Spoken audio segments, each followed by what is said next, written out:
Friends, are you ready for this one? The final eclipse in that Aries-Libra axis. I can tell you that I am personally done with this one. I have my moon in Aries, and the one that happened last year in April when we had that solar eclipse, it really shook things up. So I'm kind of glad that this thing's coming to the end. So in this video, we're going to be talking about the partial solar eclipse that's going to take place in the sign of Aries at 9 degrees. And as just mentioned, this is the final eclipse of this axis. And as usual, before we begin, if you find this video or the content on this channel something that you like, please do subscribe, like, and comment. Comment, as I always say. Your comments are very valuable to me. And, you know, as astrologers, sometimes we can become a little weird because someone will give us a bad news and then we're thinking about the transits and the mind goes to astrology before we give a emotional feedback to the person. So the person's like, I lost my job. And then you have a smirk on your face like a crazy person. I always have to remind myself, like, humanity first, astrology second. But the comments in general help us understand the nuances of how these transits or placements in the chart manifest.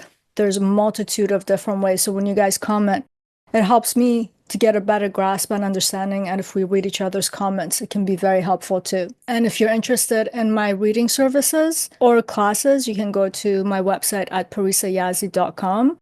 There you'll find the link to chart readings, archetypal life narrative counseling, classes, and etc. And without further ado, let us begin looking at this eclipse. Let's jump right into the March eclipse, which is a partial solar eclipse. And as I mentioned, this is the last eclipse of this axis of Aries and Libra. So this eclipse at 9 degrees of Aries is marking the ending of this cycle and this axis. And the last solar eclipse, which was a full solar eclipse, this one's a partial one this year in March. And if you look at this eclipse of Aries and Libra, in the course of these eclipses, they were reshaping our individual sense of self and our notion of personal autonomy, which was occurring in Aries, relative to the relational dynamic of our lives with other people, which was being signified by Ketu in Libra. So they were challenging our self-concept, our personal ambitions, how we want to be, how we want to act in the world in relation to our interpersonal connections.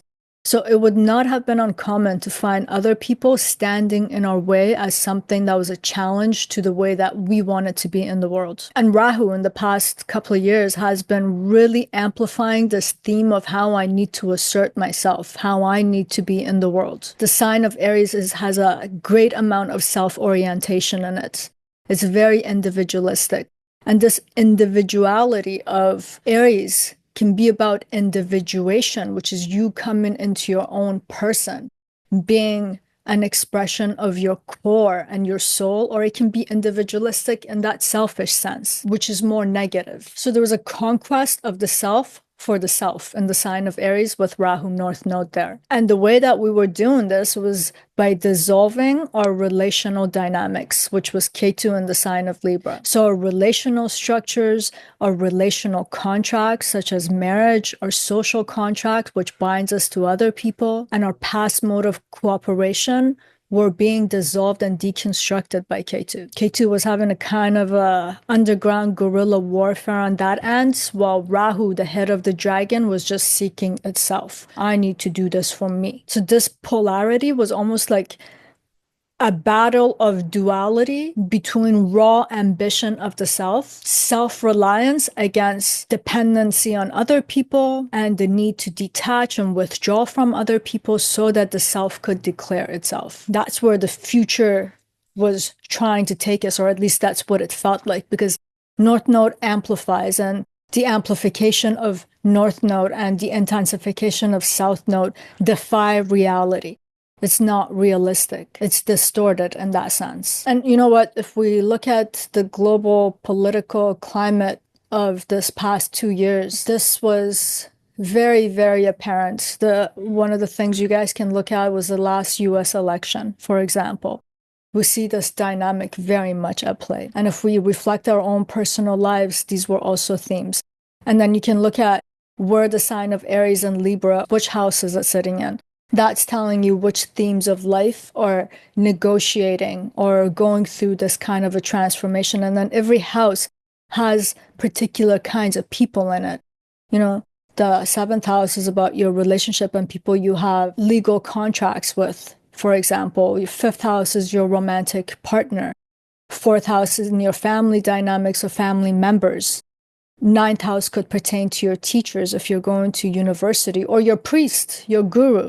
So you have to look at it. These are the relational dynamics that they're talking about. So now at this last eclipse at 9 degrees of Aries, we are coming to some sort of a climatic point. It's the final moment of destroying the last bit of bonds that may be there, the last ways or that last push for individual assertion, and how we can integrate the past into the future and the future into the past. So this means whatever that was initiated 2 years ago, whatever that was disrupted, now it's going to be accelerated one more time and for the last time in the sign of Aries by Rahu. Even though Rahu's sitting out of sign in the tropical degrees, Rahu is currently in Pisces and the sun is forming this eclipse in the sign of Aries. I'll talk about the relationship between this kind of a dynamic too a little bit into the video. Under this axis, we're also going to see the choices, the impact of the choices that we have made in the past 2 years, the way that some new identities were forged and coming forth. You know, a lot of times how we perceive ourselves is very much related to the kind of social connections that we have in the sign of Libra. So the relationships that were severed or the way that they were reshaped in the past 2 years are all coming into a sharp focus for one last decisive moment of either cutting or integrating what has happened to what is so that we can move forward towards the future. So let's just examine this a little bit further to see what kind of interpretations we can extract from this. So Aries is, we can conceptualize it as a sign for warriors, the Spartan. It has a pioneering energy in it because of the adventurous component in Aries. And it's a very inceptive sign. So it's the initiation, it's the initiator. So when Rahu came here, Rahu's like, yep, this is a perfect battleground for me to wage my war and my campaigns for self-determination. I'm going to just keep push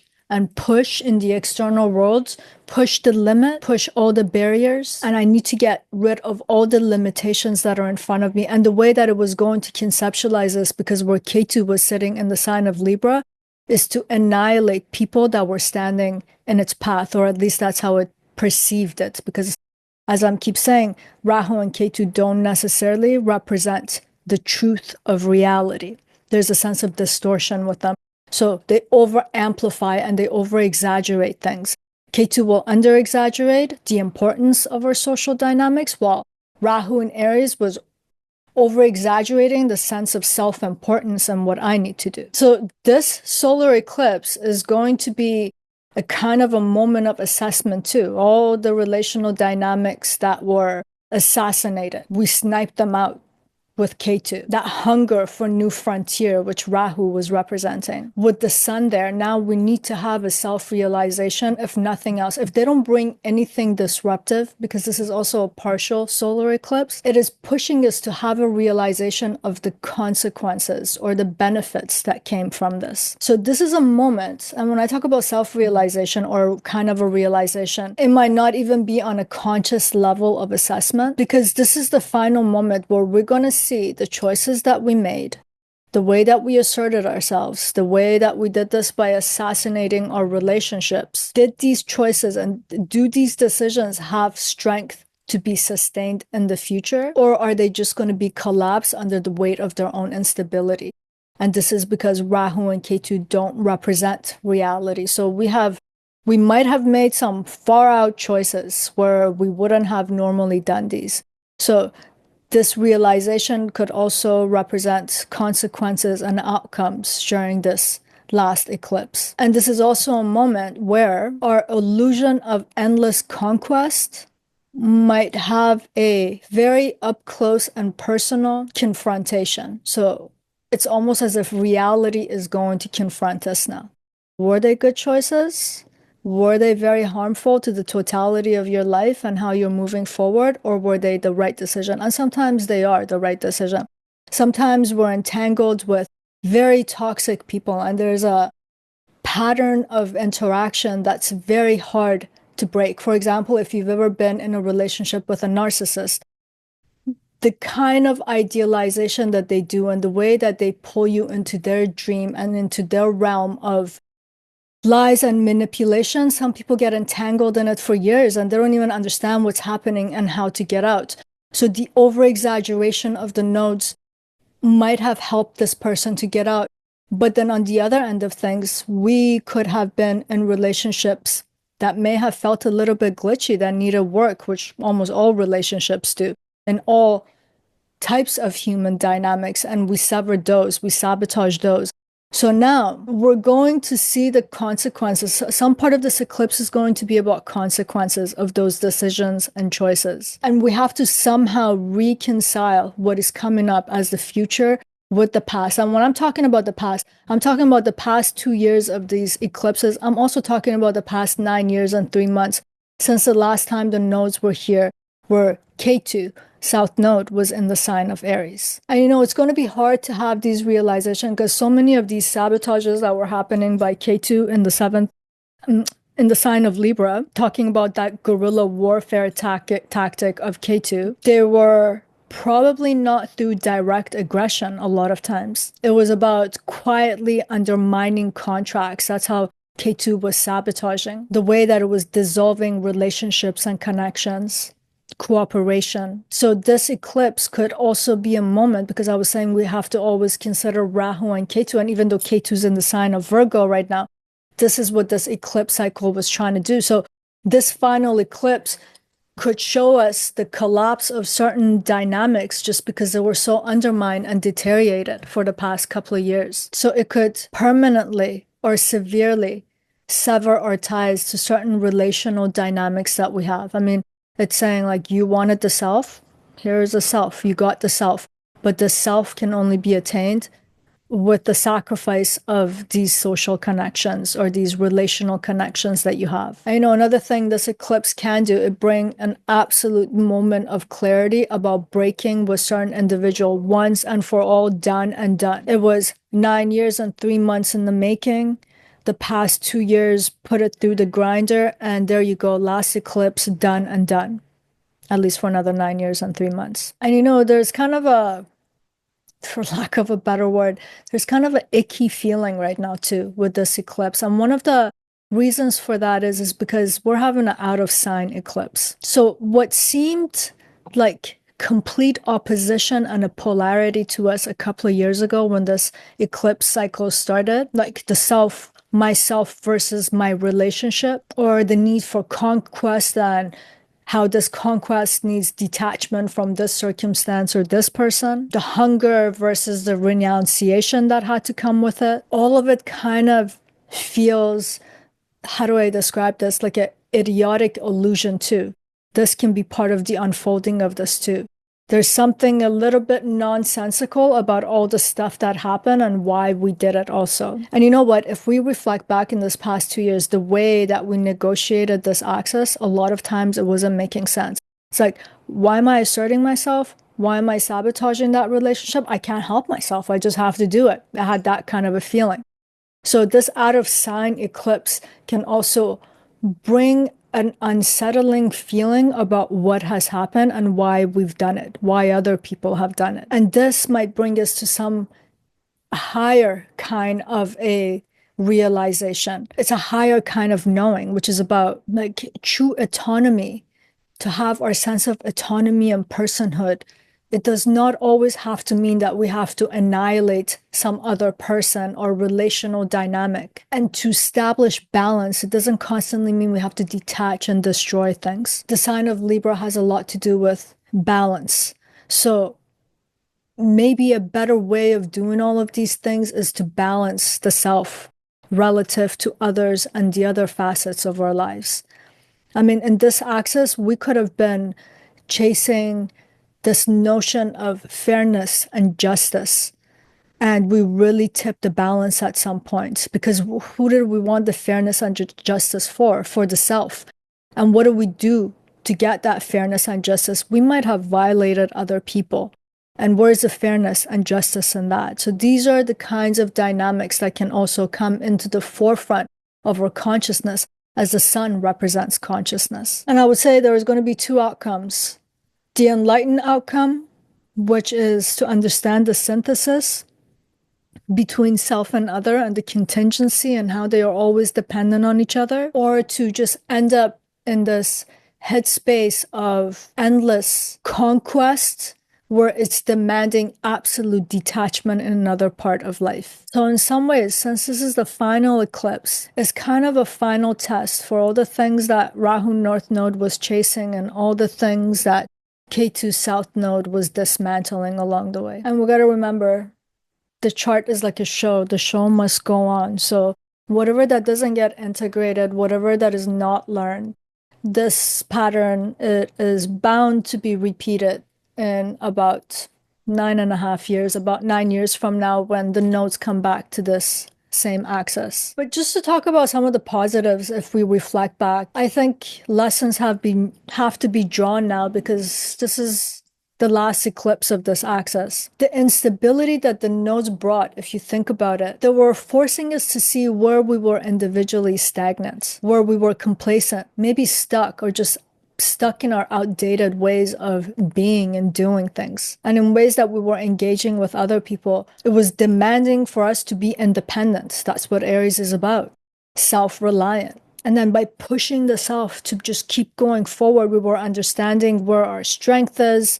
At the same time, we were coming to understand where the ego-driven self and its identity was also there too. And this final eclipse is telling us, okay, what of the strength should you keep? Which of that ego-driven self needs to be toned down? And these are not going to come through soft questions. These can be literal manifestation of certain events and happenings in our lives, but it's bringing us to that kind of a realization. And I know some of the benefits of Ketu, if we've learned anything, that detachment that comes from Ketu. It's like, do you, man, do what you got to do what you're passionate about. Put your head down and work, and stop looking for external validation so that you have that personal drive in life. It forces us to confront where we're codependent, where we have too much dependence on other people, where we're actually sabotaging and disabling ourselves, not exercising our own personal power. And it showed us the threshold for our ability to be fair and compromising. So Ketu, on a positive note, in terms of the lessons that were unfolding, through all the turbulent ways of being with other people, it was showing us our own limitations too, where there is no more horizon. We reached the end of the road. We don't know how to deal with this person. We don't know how to deal with this situation anymore. So now, in understanding that, with this final eclipse too, we'll know, this is my limit and bounds, man. I don't have more in me at this point in life. So we might come into, even though Ketu's in the sign of Virgo, and I was talking about it in the other video too, and now we need to find real life application for things. The way that we used to do things no longer work. So Ketu, even though it's in the sign of Virgo, now is showing us like, okay, you're at your limit. This is the end. What kind of new applications do you need to be able to have different kinds of social dynamics or social relations or ways to connect? I would say that this eclipse in general is going to illuminate the collapse of the old patterns that we had built for the past 9 years. And out of the last 2 years, there should have come a new kind of a self-definition, or this is going to be illuminated through a particular event. The event, look at where the sign of Aries is sitting in your chart. And we might get bullied to the need for one last conquest, but that in itself is just a way of wrapping this up and having that last moment of realization of where we were, where we are, and where we need to go. You know, as I very briefly mentioned at the beginning, the nodes are a force of adaptation. We human beings are creatures of habit. We do not change our ways. If something works, we'll end up doing it for the entirety of our lives, even though it might not be productive anymore, even though it might actually be deteriorating the quality of the life that we live. So we could conceptualize this eclipse as the sun and north node posing a bunch of questions to us from the sign of Aries. And the question could be saying, who are you now? How did you change in the past 2.5 years? What's your self-concept now? It's going to be asking us, have you actually become the upheaval that you created to have this sense of self, or have you just learned something from it and you're carving out a new path? Have you become a resilient individual, or are you just becoming the instability that you experience? This happens a lot in life. We'll experience a hardship, and instead of negotiating with the hardship to get past it and to grow from it, we become the hardship.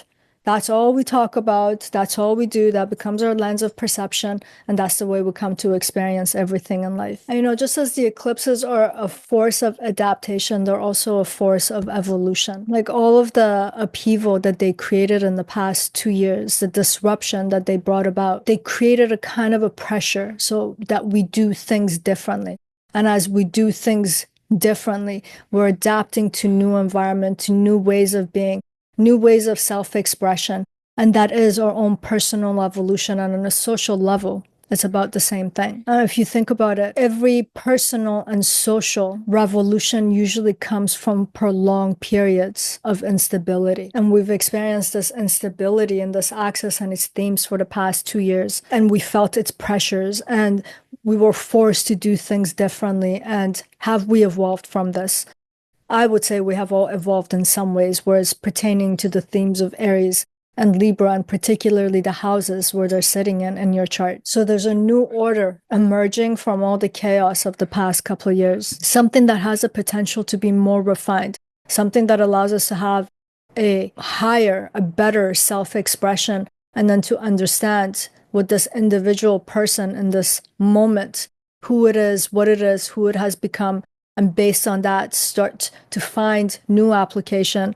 Ketu in the sign of Virgo now, and Rahu in the sign of Pisces now. Practical applications of how to connect and merge and incorporate these things that are now part of our reality because of the instability and the shifts of the past couple of years. And the way to look at the nodes, you can look at them as a feedback loop. I was saying that they're a continuity. They're not these polarities or oppositions that are unrelated and detached and disconnected from each other. For example, Rahu in Aries was acting as a force of externalization for the Aries themes and symbols. So it was amplifying our individuality, our ambitions, our passions, and what it means to be this individual self who does the acts that it does. And then Rahu came in to act as a catalyst, and it was pushing the self-expression and the self beyond all of its limits. It was forcing us to engage with the unknown future.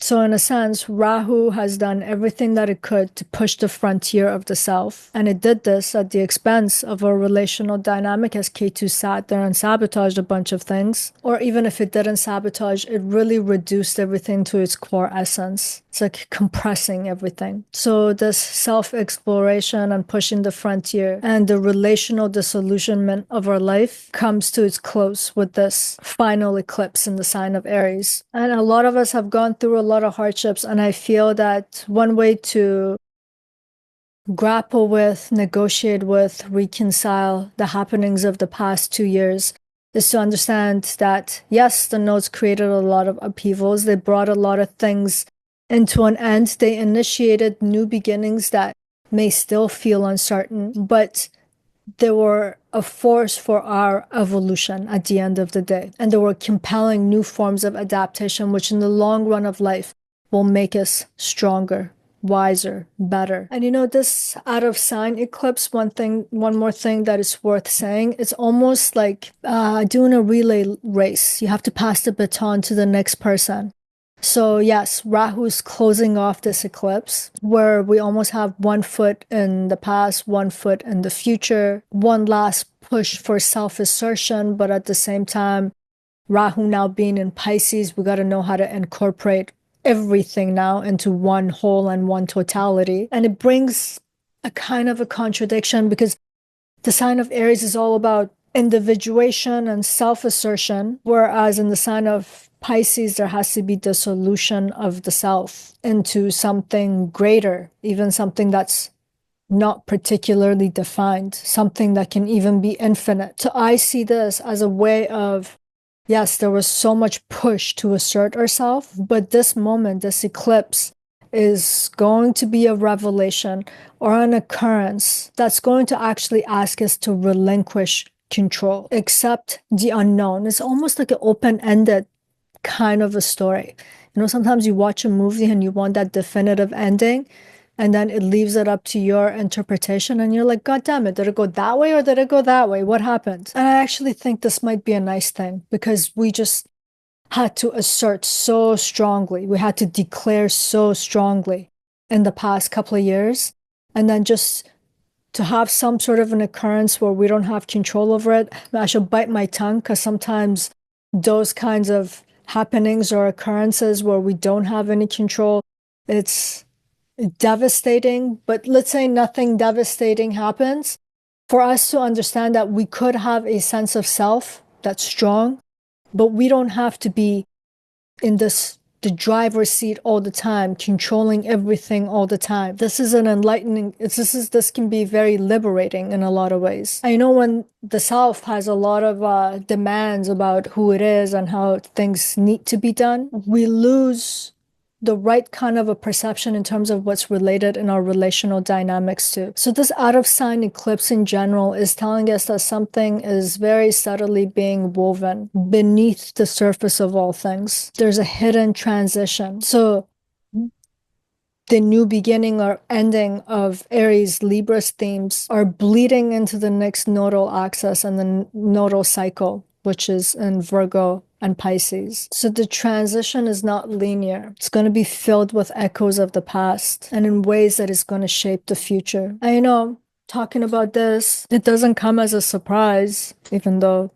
we don't know why anything happens up there the way that it does. When we look at where Venus and Mercury, the two most relational planets, stationed to do their retrograde cycle in the sign of Aries, it's telling us something about everything that has happened in the past 2 years and that relay race of where the baton's being passed to the next sign of Pisces and Virgo. Like all the things that happened in the past 2 years through that Aries themes of me, myself, and I, these retrogrades of these two personal planets that are relational planets are telling us something about reevaluation of our how we connect with things, the relational values. And the craziest thing that happened was during the lunar eclipse in the sign of Virgo, there was an antisha made between Venus and Moon Ketu in the sign of Virgo, because Venus was at 7 degrees and the eclipse was forming at 23 degrees.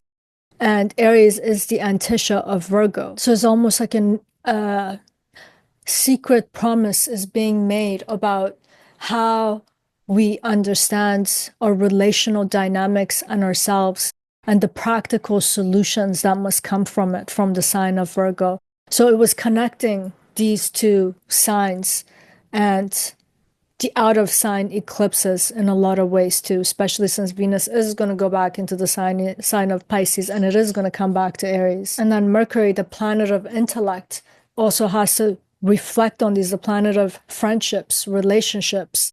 So these two planets having their station and their retrograde starting from where the eclipse happens is saying a lot about what the lessons were, what the unfoldings were, what needs to still be integrated, and how it's going to carry over to the sign of Pisces is not a clear cut. And these two planets are telling us something. Yes, the eclipses are going to happen on March 28th. It's going to happen at 9 degrees, but it's going to be ongoing till these two planets, Venus and Mercury, come back and hit these points again.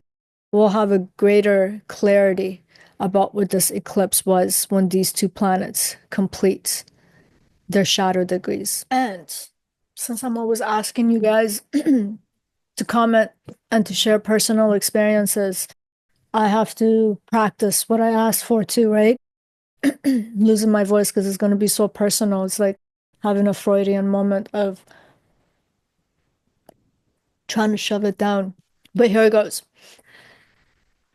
So I started a relationship 8 years ago, which corresponds to the synodical cycle of Venus 8 years ago. That's the last time it was retrograding in the sign of Aries. And with this synodical cycle of Venus in this year, this relationship came to an end. It's been a few months now, so there's been a lot of processing. And even though we were in a relationship for 8 years, we had only lived together for the past 2 years of it when this Aries-Libra eclipse started. So I have my moon in the sign of Aries. I was, as a human being, challenged to my core in negotiating life with the other, with this eclipses. And the last eclipse of April 23rd, 2024, brought this relationship to an end. And now, me standing at this precipice of what had been and what is happening, this year was one of the most challenging years of my life in terms of digging deep into my own personal power to be an autonomous person, to reclaim myself, to reclaim my own power. And now I have gotten to a point where it's like, okay, the rest of it is a matter of surrender. Whatever comes up, comes up. Whatever happens, happens. So that's why I'm saying the eclipses are going to create particular events that can be harsh, they can feel cruel, very disruptive. But in hindsight, when all is said and done, when life has happened, the only thing we can extract from it are our life lessons, how they made us evolve, how they made us grow, where we have to surrender and let go of certain things. Life events change us, and certain changes we just have to surrender and accept. So at this moment of this eclipse, a lot of questions that are coming up for me is the question of surrender. It's that you tried as hard as you could for the past 8 years, for the past 2 years, and since summer of 2024 to get things together. You're going to keep trying where you can, but a lot of it now is about acceptance and surrender, which is taking us to that Pisces Virgo eclipse. In everyone's life, it's unfolding in a different way.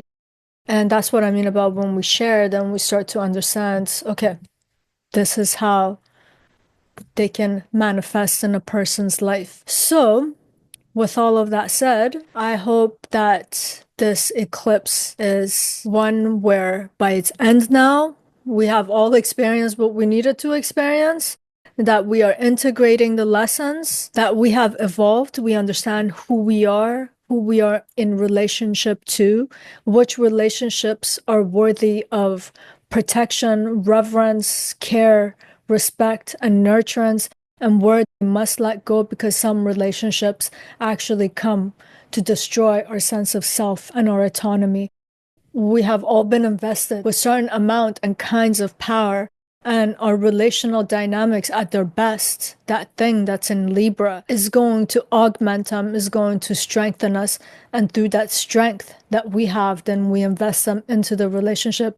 So I hope we are able to have this differentiation and distinction, which is coming now through the sign of Virgo, and the ability to merge and incorporate, which is healthy for better dreams, bigger wishes, and a life with more meaning and depth, which is coming out of Pisces. So I'm going to wrap up this video here. And if anything else comes to mind from now till before the eclipses, I'll make another video, but that's all I can think of right now. Sending you much love. Till next time.